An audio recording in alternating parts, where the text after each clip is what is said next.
kushinda ya ulimwengu ni kuyakabidhi maisha yetu kwa Kristo. Tudumu katika sala na kuyapuuzia mambo ya ulimwengu, kwani yanapita. Ndugu na jamaa mlioko hapa, naomba sana tushirikiane kumwombea huyu ndugu yetu aliyeaga dunia, apate kusamehewa na kuondolewa dhambi zake. Mungu ampokee kwake mbinguni, aweze kufurahi pamoja na malaika na watakatifu na jamaa zake waliomtangulia. Nasi tutakapoaga dunia tumkute huko mbinguni. Bwana wetu Yesu Kristo aliyetuonyesha njia iendayo kwa Baba yetu wa mbinguni, Bwana utuhurumie. Bwana utuhurumie. Bwana wetu Yesu Kristo aliyeleta uzima duniani kwa kifo chake, Kristo utuhurumie. Kristo utuhurumie. Salini kila wakati na kushukuru katika kila jambo, liwe baya liwe zuri, kwa Mungu yote ni sawa. Liwe baya liwe zuri, kwa Mungu yote ni sawa. Kweli kwa Mungu yote ni sawa. Utujalie sisi sote tuliokutanika hapa, tukutane siku moja na ndugu yetu Nestori Venasi, mahali ambapo machozi yote hufutwa. Tunaomba hayo kwa njia ya Kristo Bwana wetu. Amen. Basi baada ya maombi na sala, hatua inayofuata basi ni kuandamana kuelekea kanisani kwa hatua ya pili ya misa takatifu. Kila wakati na kushukuru katika kila jambo, liwe baya liwe zuri, kwa Mungu yote ni sawa. Liwe baya liwe zuri, kwa Mungu yote ni sawa. Kweli kwa Mungu yote ni sawa. Kila wakati na kushukuru katika kila jambo, liwe baya liwe zuri, kwa Mungu yote ni sawa. Liwe baya liwe zuri, kwa Mungu yote ni sawa. Kweli kwa Mungu yote ni sawa. Yote ni sawa. Liwe baya liwe zuri, kwa Mungu yote ni sawa. Kweli kwa Mungu yote ni sawa. Unaiki siku zote, umenyi bila kukoma, na mapenzi yako katika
katika Kristo Yesu.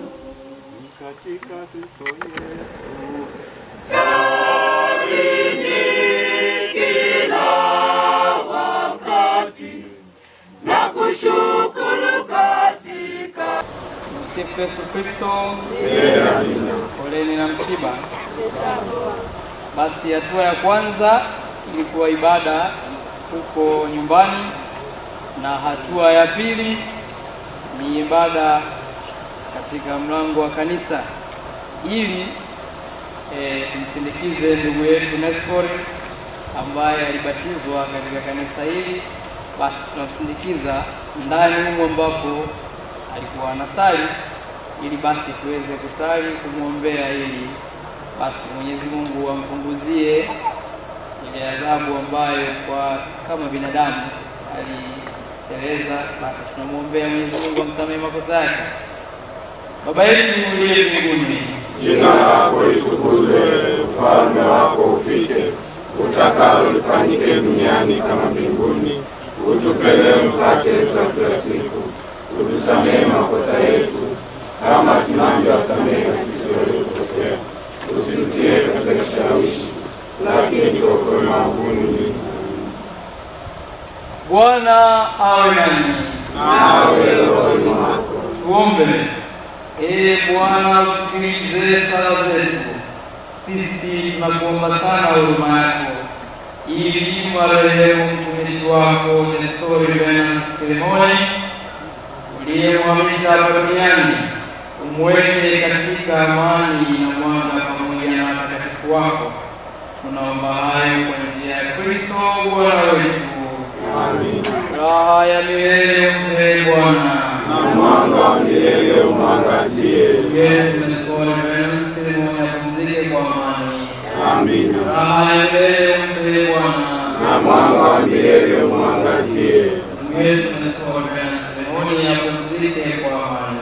Amina. Raha ya milele wape Bwana, Na mwanga wa milele uangazie. ndugu zetu marehemu wapumzike kwa amani. Amina.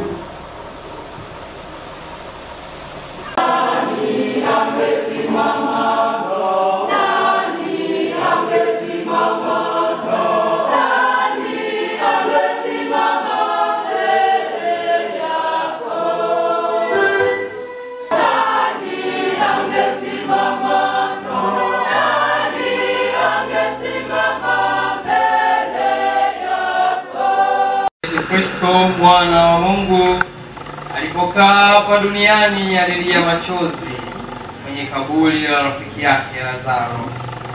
Huyu Yesu aliyeshinda mauti yupo sasa hivi kati yetu, tunapotangaza matendo yake makuu, tunaposoma maandiko matakatifu. Kwa maana ana uwezo wa milele.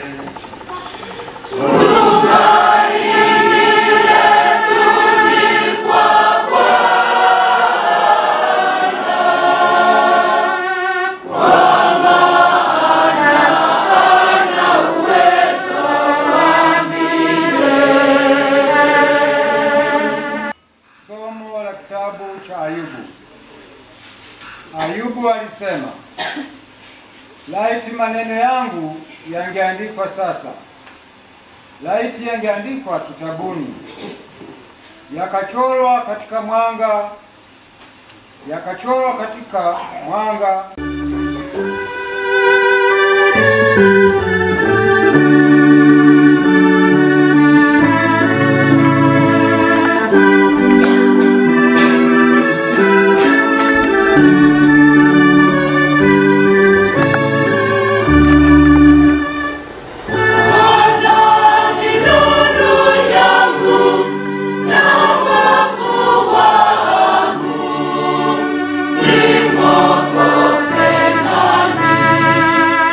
Bwana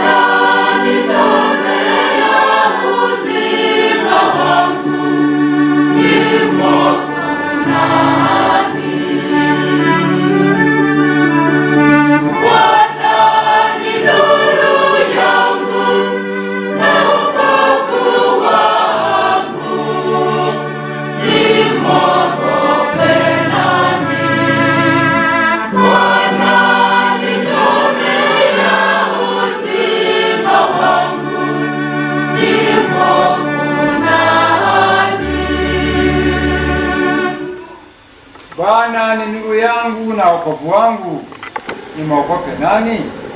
Bwana ni ngome ya uzima wangu, nimhofu nani? Bwana ni nuru yangu na wokovu wangu, nimwogope nani? Bwana ni ngome ya uzima wangu, nimhofu nani? Mtume Paulo kwa Wafilipi.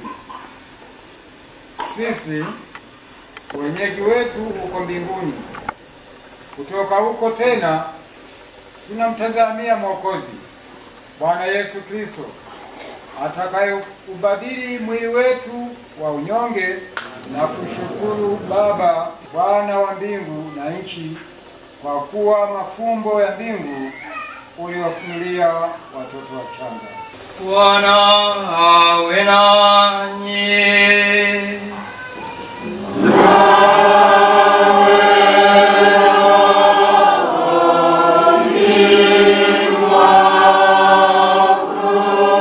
Somo la Injili takatifu ilivyoandikwa na Luka.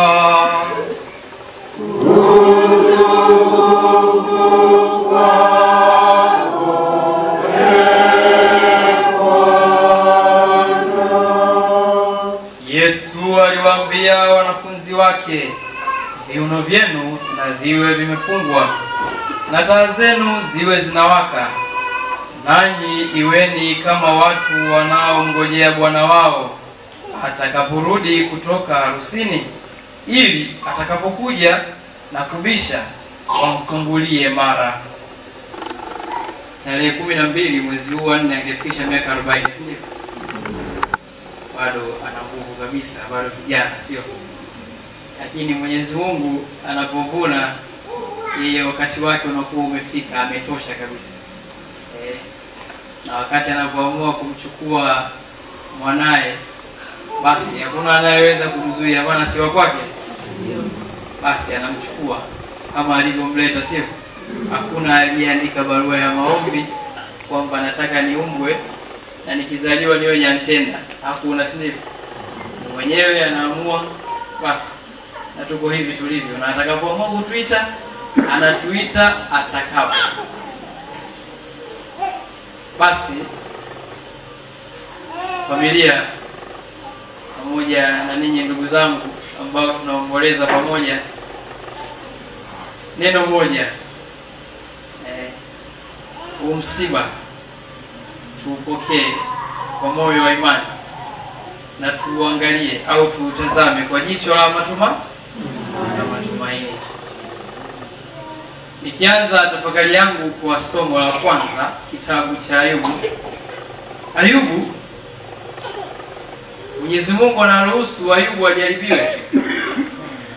Na anaruhusu Ayubu ajaribiwe kwa sababu anajua ana uwezo wa kustahimili hayo yatakayomkuta. Ndio kusema kwamba Mwenyezi Mungu huwa anatupa jaribu. Na ukiona Mwenyezi Mungu ameruhusu jaribu likukute, ujue unaliweza. Una nguvu ya kulihimili. Na ndugu yetu Ayubu, unaona alikuwa na utajiri mkubwa. Mali zake zote zinapotea. Mifugo inakufa. Watoto wake wanakufa. Na hapo sasa rafiki zake wanamwambia Ayubu, huyo Mungu ambaye unasema unamtumainia huyo ndio akukuacha wewe uhangaike hivi? Hayo unayoyapata yakukute? Nadhani aidha utakuwa umefanya dhambi mahali unapewa kisasi, au huyu Mungu unayemwamini wewe huyo unauharakini naye. Na cha ajabu mpaka mke wake anamwambia si umwache wewe Mungu unayemwamini. Unaona wakati fulani majaribu yanaweza kutoka ndani ya familia, sio? Na sisi tunaalikwa kama familia kusimama imara katika imani kama alivyosimama Ayubu. Hapa tuko hija Hapo tunapita, kila mmoja wetu hapa lazima ataondoka. Tunatofautiana wakati, huyu anawahi kwenda, wewe utachelewa kidogo, lakini kwa Mungu ule ni wakati sahihi. Ila kwa sababu ya sisi binadamu tumemzoea ndugu yetu, wakati fulani unaumia, lakini ni wakati wake umefika. Sasa wewe ndugu yangu, au mimi hapa, ndio wakati sasa kujiuliza, mimi naishi vipi na wenzangu, mahusiano yangu mimi na Mwenyezi Mungu. Wakati fulani tunakuwa na kiburi cha uzima, ukijiona una nguvu kidogo, umuyungu, unaona kama yote tunayaweza, sio? Lakini yule anayekupa hizo nguvu siku akikuita, wala hata ubishi, wala hata una uwezo wa kufurukuta. Kwa tunaalikwa pia tafakari maisha yetu. Hapa duniani tunapita, tunaelekea mbinguni. Sasa hiyo kesho yako unaiandaa vipi? Unaiandaa vipi? Siku moja padri mmoja akauliza kwenye mahubiri, wangapi wanataka kwenda mbinguni? Wakanyosha wote mikono. Wangapi wanataka kufa? Hamna aliyenyosha? Hamna aliyenyosha mikono, sio? Lakini huwezi kwenda mbinguni kama lazima ufe kwanza. Alafu baadaye tunavalishwa ule mwili wale ni utukufu, sio? Kwa tukiwa hapa duniani tunaalikwa kuiandaa kesho yetu ya huko mbinguni kwa matendo yetu, ambaye alisema, mimi ndimi ufufuo na uzima. Kwa kuomba umweke miongoni mwa watakatifu na wateule wako huyu ndugu yetu Nesfore, aliyesafishwa kwa maji ya ubatizo na kupakwa mafuta matakatifu ya Krisma. Bwana, twakuomba umpokee mbinguni huyu ndugu yetu Nesfore, aliyekula karamu ya mwili na damu yako. Bwana, twakuomba utusikie. Tusali kwa ajili ya wale wote wanaoteswa, ili wasifikiri hata mara moja kwamba wameachwa na Mwenyezi Mungu. Bwana, twakuomba utusikie. Tusali kwa ajili ya ndugu yetu Nestori marehemu, ili Mungu Mwenyezi apende kumpokea katika ufalme wake mbinguni. Bwana, twakuomba utusikie.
kulitii agizo la Mwokozi wetu na kwa kufuata mafundisho yake ya kimungu, twathubutu kusema: Baba yetu uliye mbinguni, jina lako litukuzwe, ufalme wako ufike, utakalo lifanyike duniani kama mbinguni.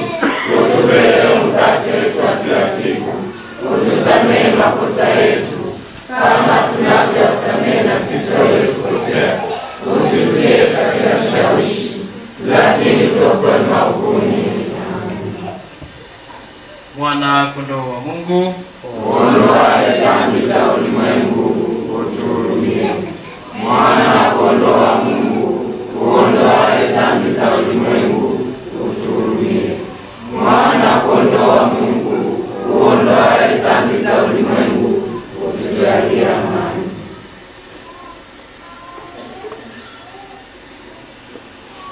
tazama mwana kondoo wa Mungu, tazama ondoaye dhambi za ulimwengu.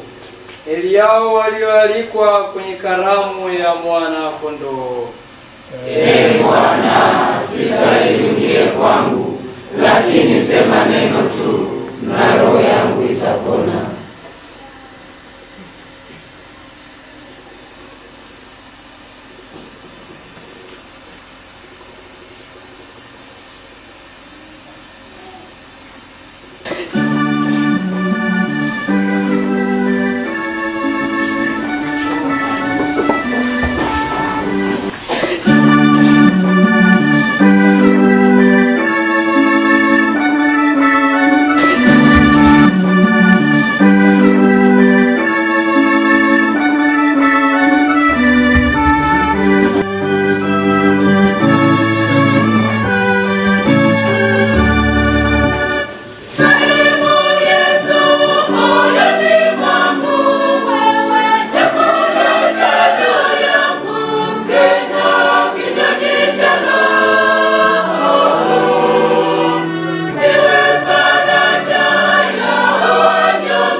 Mwanao ametuachia kwa mwenye pamba katika sakramenti ya mwili wake.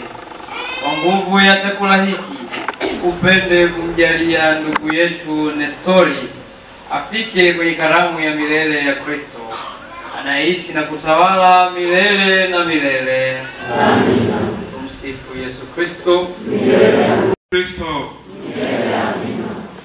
Kwa nafasi hii tutafuata utaratibu ufuatao.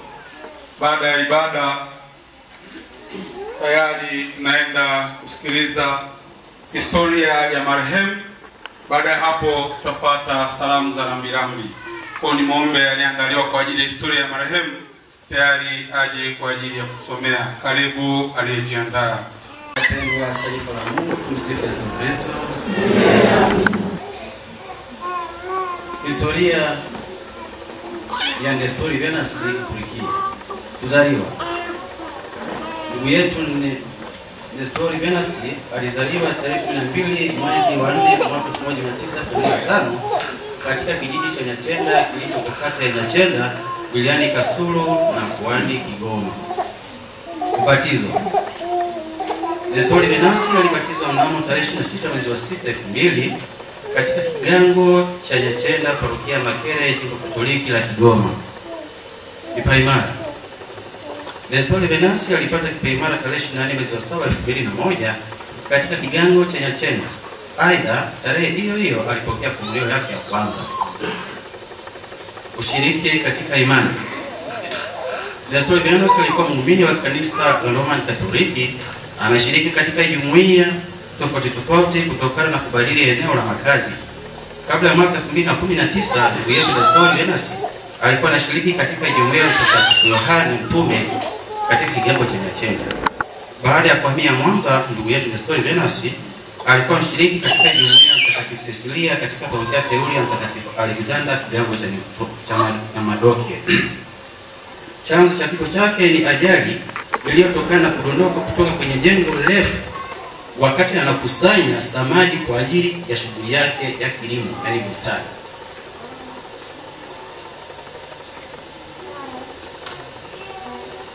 Baada ya hapo alichukuliwa na kupelekwa hospitali ya mkoa Seketure ili kupata huduma.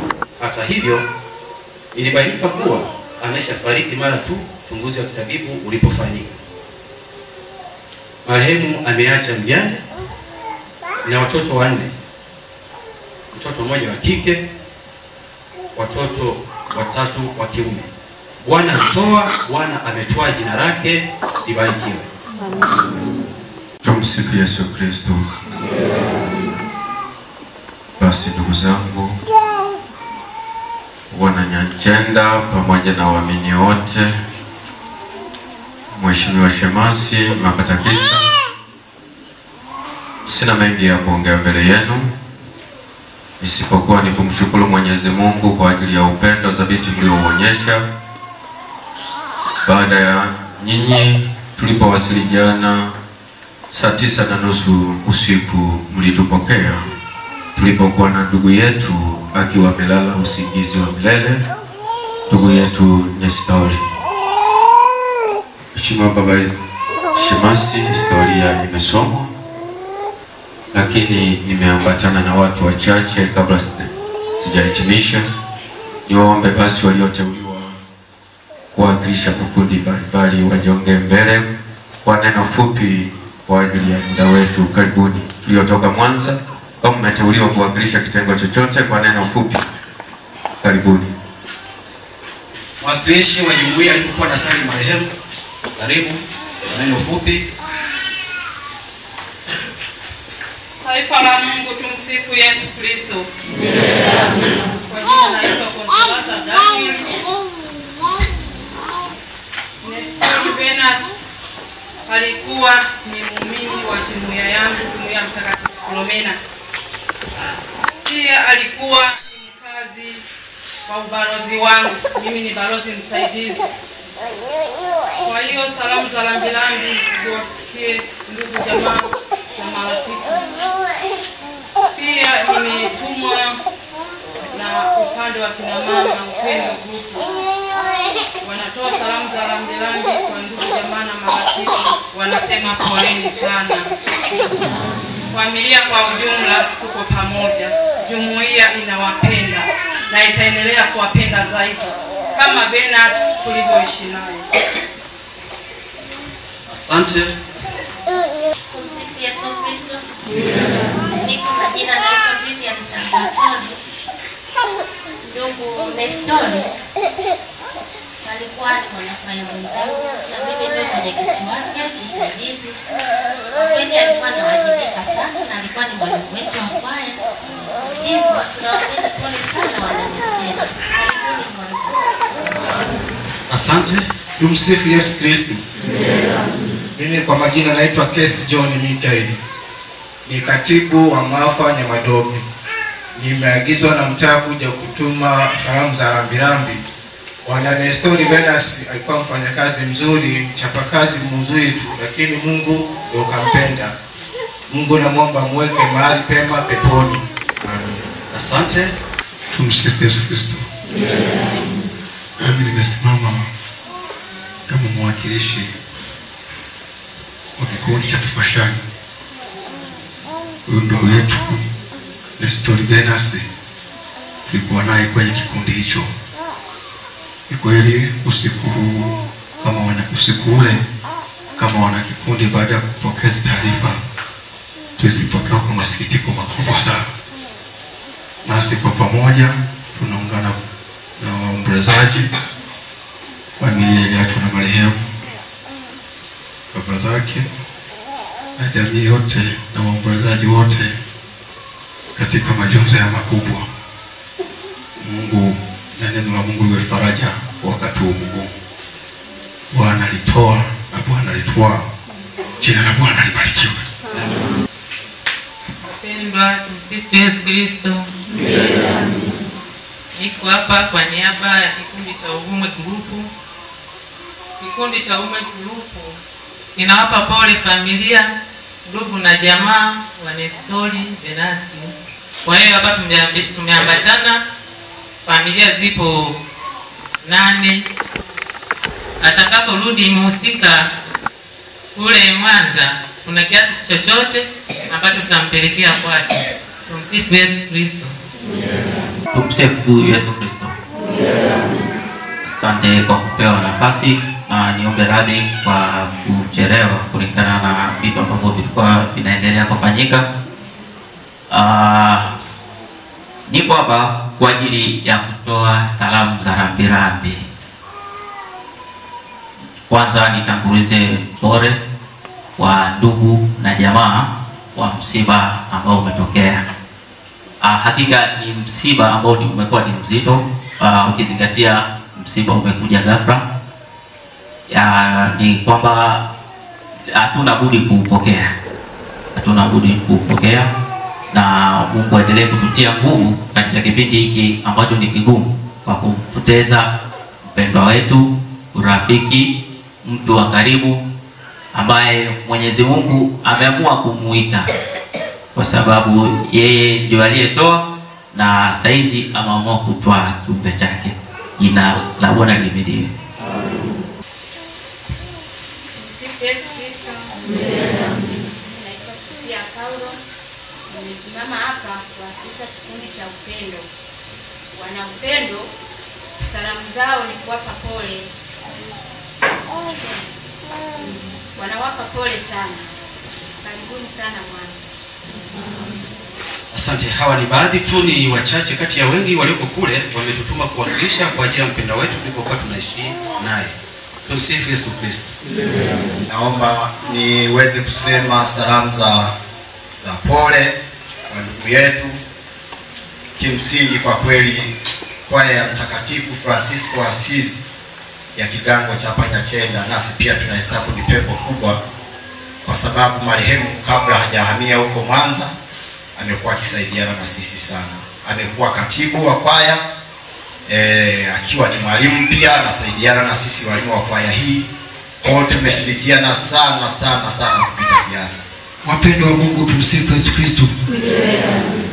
Nimesimama hapa kwa niaba ya mwenyekiti wa chama cha Mkombozi Amkosi, ambapo mwenzetu huyu tumekuwa naye katika harakati za hapa na pale za kikazi kwa ajili ya kujenga uchumi, kwa sababu kauli mbiu yetu ni kwamba pamoja tujenge uchumi. Lakini pia amekuwa katibu meneja tangu mwaka 2011 mwaka 2022 ndipo akanikabidhi nafasi hiyo, kwa sababu alinifoka kwenye mambo ya walimu. Kwa kwanza nafasi ya uboharia, baadaye akamalizia nafasi ya ukatibu. Kwa ni jambo ambalo linaumiza sana, kwa sababu ni kitu ambacho hakizoeleki, lakini katika ulisia tulimpenda na Mungu amempenda zaidi. Jina la Bwana libarikiwe. Asante sana.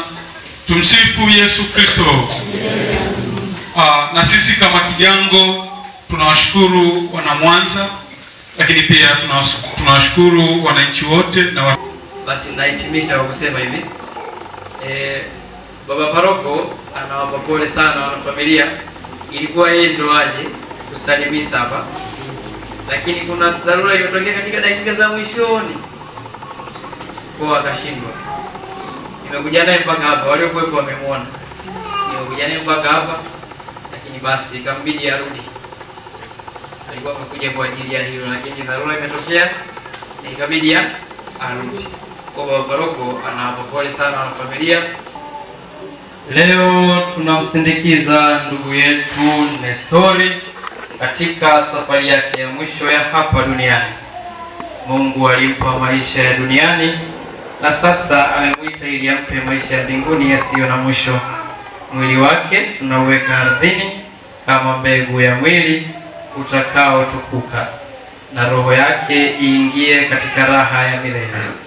Tunakuomba Bwana, umpokee huyu ndugu yetu Nestori katika uzima wa milele na utawala wako, apate furaha isiyo na mwisho na kukaa miongoni mwa watakatifu wote milele na milele. Baba yetu uliye mbinguni,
kile ambacho tunakipenda.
ndiyo ya milele.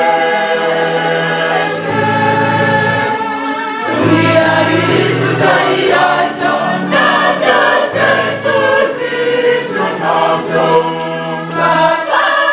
Tunapaswa kuyatamani maisha ya mbinguni, kwani hayo ndiyo ya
Tutaiacha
Tuwaombee wote wanaohuzunika kwa kifo cha ndugu yetu huyu Onesfori.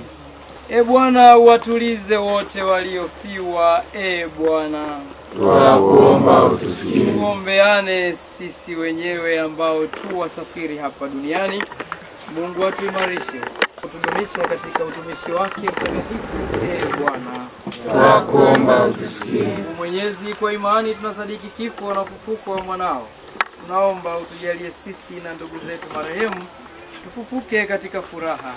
Tunaomba hayo kwa njia ya Kristo Bwana wetu. Amina. Mwenyezi Mungu amependa kumuita kwake huyu ndugu yetu Onesfori kutoka uzima huu. Tunauweka mwili wake udongoni arudi alikotoka.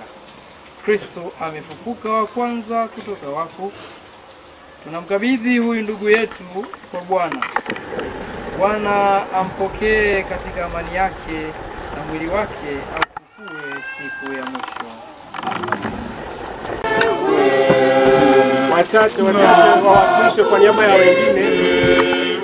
Wachache wawakilishe kwa niaba ya wengine, sio wote kutokana na haki.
Liwe baya liwe zuri, kwa Mungu yote ni sawa. Liwe baya liwe zuri, kwa Mungu yote ni sawa. Kweli kwa Mungu yote ni sawa. Liwe baya liwe zuri, kwa Mungu yote ni sawa. Liwe baya liwe zuri, kwa Mungu yote ni sawa. Kweli kwa Mungu yote ni sawa. Yote ni sawa. Furahini siku zote, ombeni bila kukoma, maana mapenzi ya Mungu ni katika Kristo Yesu. Katika Kristo Yesu. Salini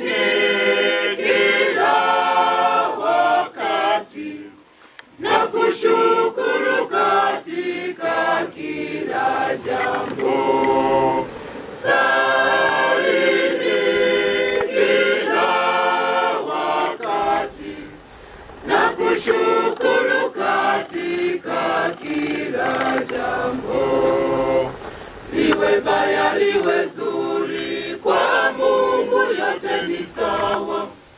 Liwe baya liwe zuri, kwa Mungu yote ni sawa. Kweli kwa Mungu yote ni sawa. Liwe baya liwe zuri, kwa Mungu yote ni sawa.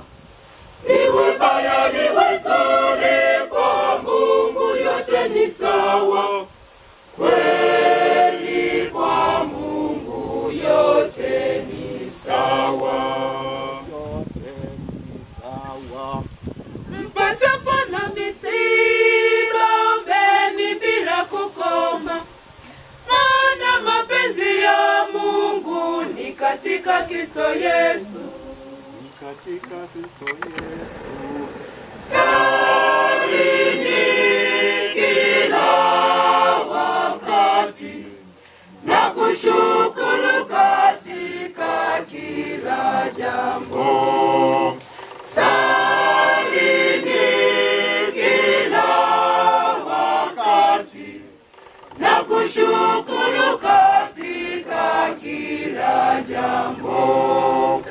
Liwe baya liwe zuri, kwa Mungu yote ni sawa. Liwe baya liwe Uhuru wa Yesu. Kwa niaba ya familia ya Mzee Venance Filimoni, naomba kwanza kabisa nimshukuru mkuu wa familia aliyotoka huko Mwanza na timu yake yote. Taarifa zake tulizisikia kuanzia juzi, tukawa tunaendelea kuwekeana mawasiliano. Changamoto zilizowapata huko tulikuwa tunawasiliana, na kazi nzuri mmeifanya. Tunaomba katika ushirikiano huo mzuri Mungu awabariki sana. Nina imani kwamba kule kulikuwepo na watu ambao walihitaji kuja huku, lakini kwa sababu zisizofahamika hawakufaulu kufika. Tukutume sasa uende uwaambie kwamba Wananyachenda tuko pamoja.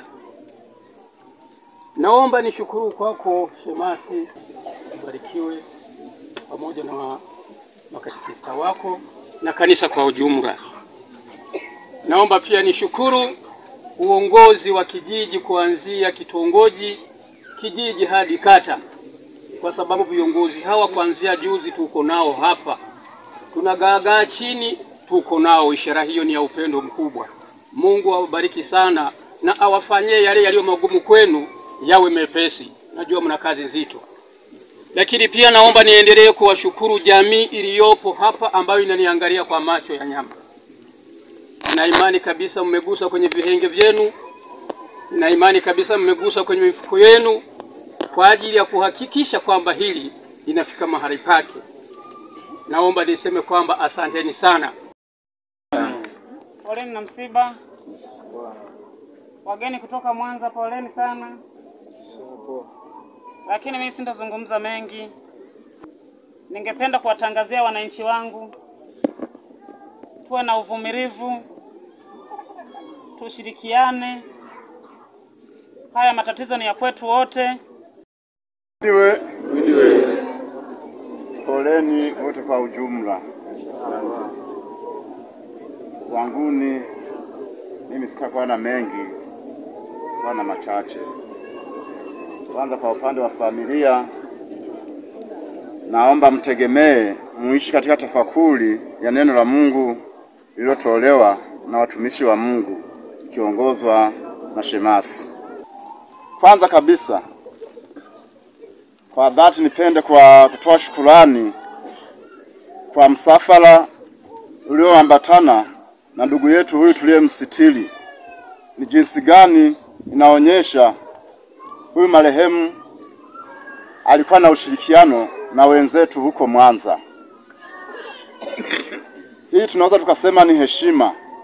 Mwanza na Kigoma ni kilomita nyingi sana.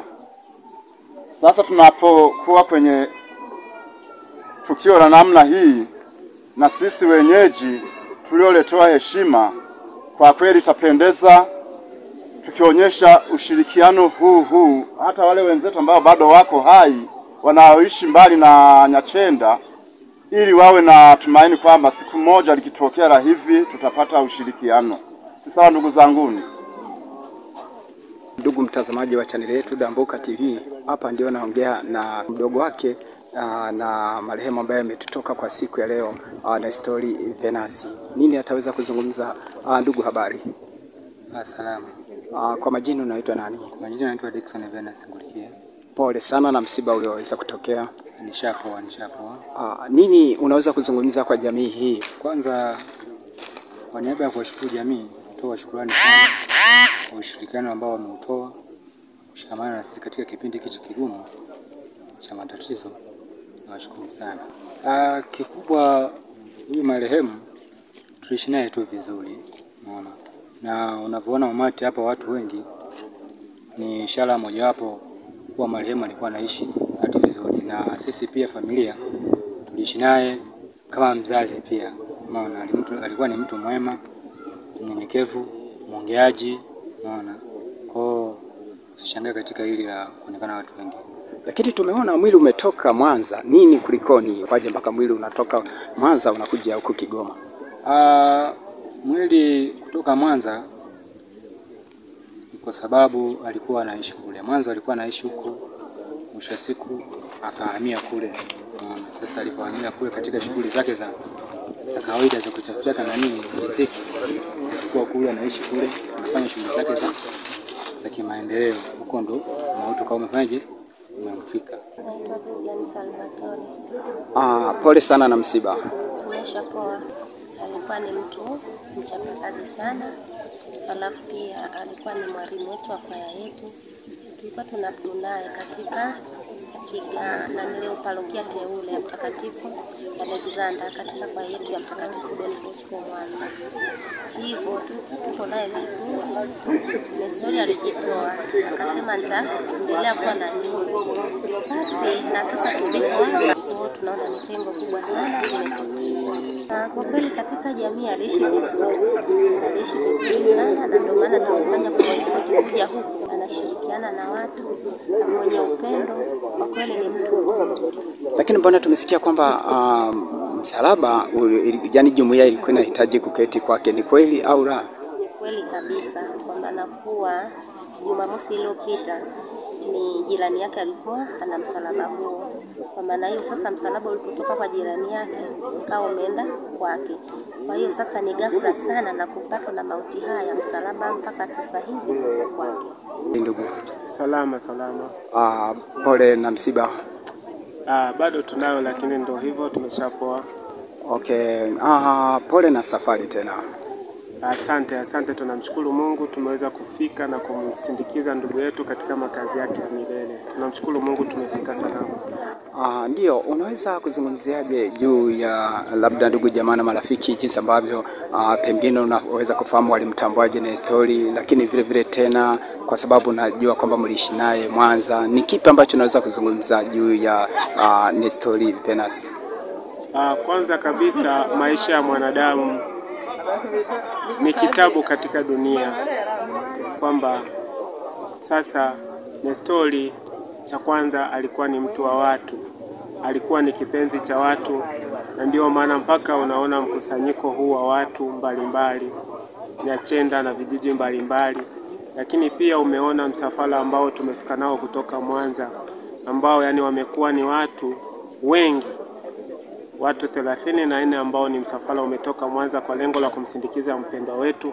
Hii inaonyesha kwamba ni jemedali aliyepambana katika uwanja wa vita, ni mtu aliyependwa na watu, ni mtu aliyewapenda watu. Kwa hiyo kwa ujumla ni hivyo, imetugusa sana kwa kweli, imetukamata sana, na ndio mpaka unaona jambo hili limetushtua sana. Lakini jamii unaweza kuielezeaje, unaweza kujifunza kitu gani juu ya maisha ya Nestori enzi za uhai wake alivyoishi? Ni kipi ambacho unaweza kuzungumza kwamba jamii wanapaswa kujifunza kitu gani? Kwa kweli jamii tunapaswa kujifunza mambo mengi kutoka kwake, kwamba mwenzetu Nestori alikuwa ni mpambanaji, alikuwa ni shujaa, hakukubali matokeo ya kinyonge. Siku zote alisimama imara na kupambania haki na kupambania ukweli katika maisha yake. alikuwa ni mpambanaji ambaye hakubali kukata tamaa. Na katika hali hii, Wananyachenda au jamii kwa ujumla tunapaswa kujifunza mengi kutoka kwake. Unaona, katika maisha yake alikuwa anafanya mambo mbalimbali. Pamoja kwamba elimu yake ilikuwa ni elimu ya msingi, lakini amehitimu mafunzo mbalimbali na semina mbalimbali za ujasiriamali, ufugaji, kilimo. Hiyo yote inaonyesha kwamba alikuwa ni mpambanaji ambaye hakuridhika na matokeo hasi, bali aliridhika katika matokeo chanya. Okay, na tumeambiwa kwamba Nestori alikuwa akiabudu katika kanisa la RC kule Mwanza, na kwa mara ya mwisho jumuiya ile ilipeleka msalaba kwake, wakiwa na maana kwamba tarehe ya kuabudu ile ya siku ambapo wanakutanikia kwamba itakuwa jumuiya kwake, lakini umauti ukamkuta na msalaba huo tayari sasa uko ndani. Je, hii nayo unaweza kuielezea ni nini yani ambacho tunasikia katika hilo? Kwanza najifunza Mungu ana kusudi lake. Leo jumuiya ilikuwa kwake, lakini Jumamosi iliyopita alikuwa kwenye jumuiya kusali, kushiriki na wengine. Alitoka kule anakofanyia kazi na kufika kushiriki jumuiya ya kwake ya makazi yake aliyopo. Alitafakari neno vizuri siku hiyo mpaka wanajumuiya wakasema hakika tunaye kiongozi ambaye analijua neno la Mungu. Lakini pia siku hiyo cha ajabu, Mungu mwenyewe alimuongoza kama kuagana na familia yake. Alitembea na vijana wake kwa kila hatua. Alienda kwenye jumuiya na vijana wake na anatoka kwenye jumuiya na vijana wake akiwa na msalaba ambao ulimuongoza kuleta nyumbani, kwamba leo ndo ibada itafanyika kwake ya jumuiya. Lakini Mungu ndiye aliyejua ukweli imefanyika ibada kama ile ambao Mungu aliipanga zaidi. Sisi hatukuijua, lakini Mungu alijua zaidi kwamba Nestori umechukua msalaba, lakini ibada itakayofanyika kwako ni sherehe kwako. Kumbe siku hii ya leo ambapo ibada ya jumuiya ilikuwa ifanyike pale Parokia Nyamadoke katika jumuiya hili, imefanyika katika makazi yake ya milele, katika kijiji anachotoka Nestori Venasi, tukiwa tumemfikisha huko anakotoka kwa lengo la kumhifadhi. Mungu mwenyewe amemuita. Tunasema ni kusudi la Mungu aliyolijua. Sisi wanadamu hatujui chochote, lakini Mungu ndiye anajua maisha ya mwanadamu. Naitwa Liberatus Christopher na mimi ni mzaliwa wa hapa Nyachenda, japo kwa sasa nipo kwa muda huko Mwanza.